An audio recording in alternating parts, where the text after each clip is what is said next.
At dawn in a Peruvian jail yard, the condemned captain coolly told the firing squad he was, in fact, a cloistered virgin nun, and the hangman put the rope away. Yes, you heard that correctly.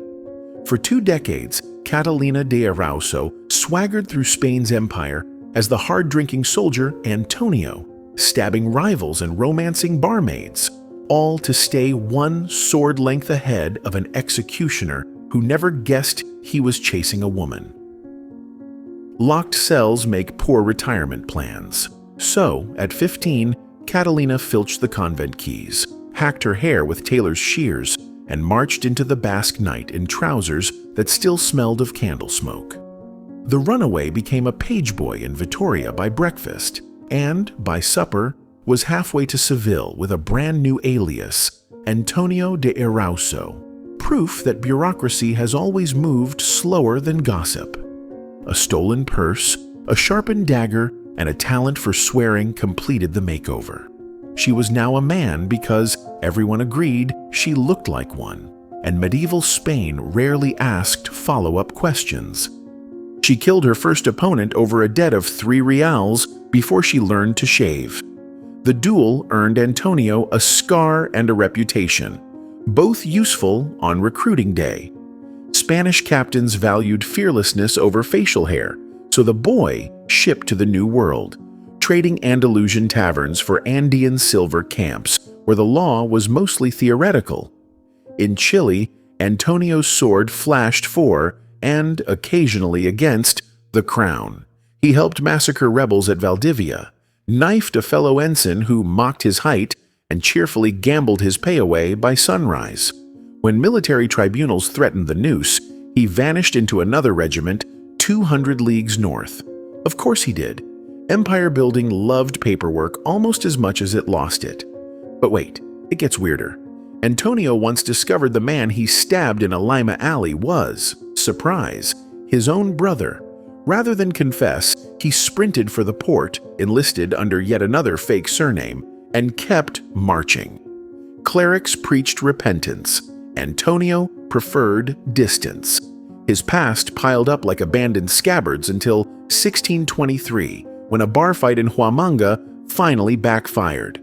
Arrested for murder in a town that actually enforced its gallows, he faced torture first, hanging second. Even hard cases blink when the rope appears.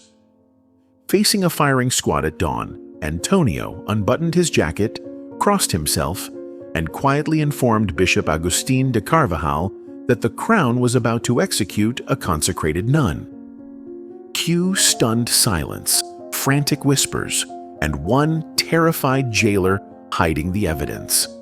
Carvajal convened a panel of respectable matrons who confirmed the prisoner's sex and, improbably, her virginity.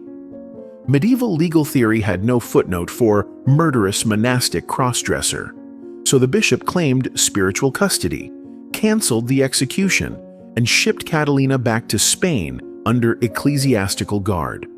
Bureaucracy finally saved the life it had been chasing for 23 years. Pope Urban VIII, a man rarely out-weirded, received the former soldier in 1626. Catalina knelt in full masculine dress, sword at her side, and requested permission to keep wearing trousers, because apparently going back to the convent wasn't on the itinerary. His Holiness, perhaps deciding the paperwork was already nightmarish, granted the privilege. The Spanish court followed suit, rewarding her military service with half pay and a pension. A tidy irony for someone who'd spent a career fleecing the treasury through aliases. Catalina toured Madrid like a curiosity, autographing copies of her adventures, while gossip columnists debated whether she was hero, heretic, or holy mistake. She ended her days running a mule business in New Spain, smoking cigars, cursing impressively, and reminding anyone who listened that a woman could outmarch, outdrink, and outlive the hangman if she memorized enough aliases. When she died in 1650, no one dared open the coffin to double-check the story. Frankly, why ruin a legend that already sounded impossible? So the next time someone claims red tape never saved a life, point to Catalina de Erauso, a one-woman argument that gender, like bureaucracy, is whatever you can talk the authorities into stamping. History's paperwork may be messy, but occasionally it lets the condemned write their own footnote in the margins.